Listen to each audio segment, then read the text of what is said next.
So at some point, you gotta start thinking about the decisions that NHL GMs make, but also the ones that they don't make. Do you remember about 5 years ago, during the height of the COVID pandemic and during the height of the subsequent stock market Wall Street betsification of finances and investments?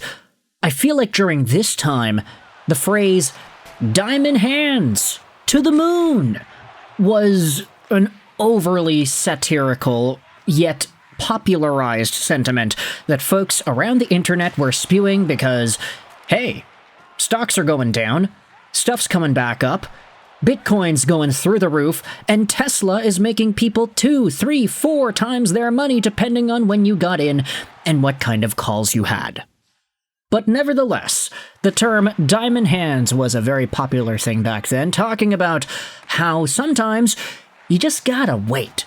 You just gotta keep on holding. If HCMC or DGLY or any penny stock that you got goes up 1,000%, nah, bro, you just gotta hold. Diamond hands, it's gonna go up even more. And sometimes, with penny stocks like Genus or IZEA, sometimes when you have those diamond hands and you see the ticker go up and up and up, you could be thinking to yourself you get rich, but no, sometimes it goes up, you hold on too long, and then it crashes and burns, tumbling down and causing you to lose whatever unrealized profits you had. And for the Montreal Canadiens, you can debate that this was an example that Kent Hughes pulled off of just that. Today, I wanted to look at a tweet posted by BPM Sports Talk Radio. This was from yesterday, and the clip is from Le Club du Matin, where the folks on the broadcast go out there and ask the question, is this the end of Joshua Waugh with the Montreal Canadiens? This is what Gilbert Delorme went out there and said on the program. The quotes are coming courtesy of an article on HabsFanatics.com. Delorme said earlier yesterday that Josh Waugh will not play for the Canadiens. No malice, nothing against the kid, but there's no place for a player like that. I'm sorry, but there's no place for a player like that. It's true that he's a bit faster and all, but it's still not enough. He doesn't skate. You can't play in the National Hockey League. You have to skate. And it's an interesting assessment here. I get that the quote, it's only a minute long, so there isn't much context beyond just the idea of, oh, he can't skate, therefore he can never play in the NHL. But I think this does bleed into a bigger discussion that we can have about Joshua Waugh and his situation with the Habs, let's just say. There are a bunch of replies on this Twitter post, and there have been a bunch of other comments made by folks on social medias like Reddit, for example, talking about Josh Waugh and saying things like, hey, this guy had a chance to be a Canadian last year. He was given a spot in the lineup, and ultimately he fumbled it. That's not to say he hasn't been a useful addition to the Canadiens organization. I mean, last year he had 10 points in 13 games in the Laval Rocket playoff run. That's pretty useful. Never mind the only 2 goals he had in 12 Canadiens games, but this guy was in a spot where he has been given some opportunities, he just hasn't fully taken advantage of them. And it begs the question, was this a mistake by Kent Hughes to hold on to this guy for as long as he did? Josh Waugh was drafted back in 2021, 5th round, 150th overall.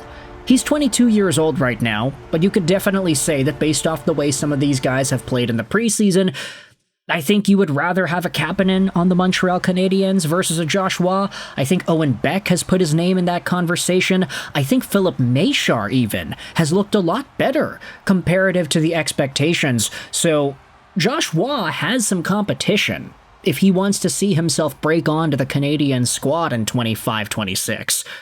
He was a 5th round pick back in 2021, and that was notable because back in the QMJHL, he was a 1st overall pick. There was a lot of hype about Josh Waugh, because coming out of Quebec Major AAA hockey, this guy was an absolute menace. it didn't work out all too well for him in his first 2 seasons in the Q. He ended up getting traded to Sherbrooke as a result, and it's why his draft stock slipped from being a potential first-round guy in the NHL Draft to going all the way in the 5th round. The seasons after, Josh Waugh absolutely put it together and had Canadiens fans salivating at what they had acquired in that 5th round. His Draft Plus 1 season saw him put up 119 points in 66 games, and 23 points in 11 QMJHL playoff games. The year after, he did the same thing, almost double a point-per-game campaign, plus World Juniors prosperity, and a lot of Canadiens fans were like, hey, wait a minute, this guy has elite potential. Look at the numbers. Look at the amount of points this guy is getting. For the most part, I think a lot of the reasons as to why Waugh was getting those points is because of some of the symptoms that we see in his game right now. He's not flashy, he's not high profile, he doesn't dazzle you with his speed in the same way Connor McDavid or Jack Hughes or McKinnon can. Josh Waugh played somewhat of a poorer man's version of Alexis Lafreniere's style of game. Very slow, methodical, and taking advantage of open space. Really good with making passes and reading the ice, very high hockey IQ, and a guy who could definitely find teammates on the back door, not to mention his pretty good puck skills in isolation. But Josh Waugh played a game that just didn't really fit when going up against stronger NHL-level competition and going up against guys that are faster, that can see the game as well as he can, and that will also outwork him too. Josh Waugh, you can say, was on top of the hockey world value-wise when he was playing with Connor Bedard at the World Juniors, and he had 11 points in 7 games for the Canadian squad. That year was absolutely insane because Bedard popped off in the tournament, and Josh Waugh was right there on his wing, getting a bunch of points as well. You can say that if Kent Hughes wanted to sell at the proper time and maximize the value he could have gotten out of that asset, maybe a Josh Waugh trade back in 2023 would have been the proper move. Now, of course, we couldn't have known in hindsight whether or not Josh Waugh would have had the chops to become an NHL player at that time. And even right now, he's 22 years old, there's still potential for him to grow. But I will say, based off of the competition and how some other Canadiens guys have performed, it's very difficult to justify Josh Waugh getting a spot on the team this year, unless he goes through some major mindset changes in how he tries to play the game at the NHL level. I mean, you kind of have to agree with the BPM clip here. He needs to skate. Delorme's right, the guy's got to get his feet moving. The same slow, methodical, control the game with your vision type of play style that worked in the Q and at the junior level is not going to work at the National Hockey League level.